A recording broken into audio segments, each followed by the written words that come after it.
Hello, I'm Robert and today I have nothing on the table because I won't be the one cooking. I've brought a guest who will do that for me. Today we have Chef Bridge with us who will show us. What will you show us? Today I will show you a pork tenderloin roulade stuffed with walnuts and dried plums, accompanied by stuffed mushrooms and baby broccoli flavored with garlic, chili and lime. Of course, we'll also have a sauce with horseradish and a bit of shallot. That sounds great. I'm already craving it. I can't wait to see what you're preparing, and I'm glad I don't have to cook it myself. Let's get started. This recipe sounds quite complex. Is it difficult to make? No, it is not. It is actually a fairly easy recipe.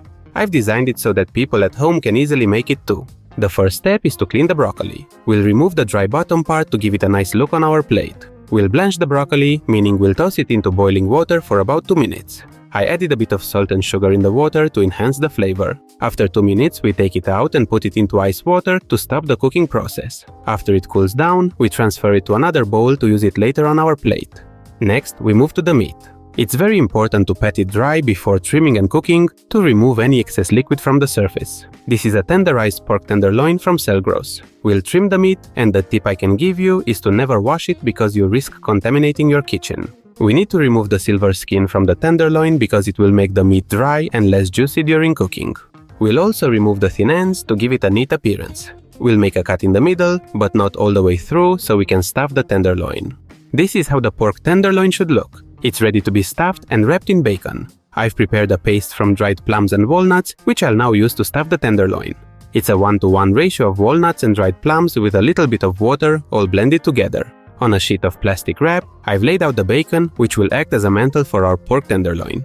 We'll place the tenderloin on it to cover the stuffing. We make sure the filling doesn't spill out when we roll it. Now, we'll roll our pork tenderloin in the bacon using the plastic wrap. We'll place it in the freezer for 5 to 10 minutes. We've put the roulade in the oven for about 45 minutes at 120 degrees Celsius. Meanwhile, I've prepared the garnishes. For this, I cleaned the mushrooms and scooped out the insides to create a small cavity.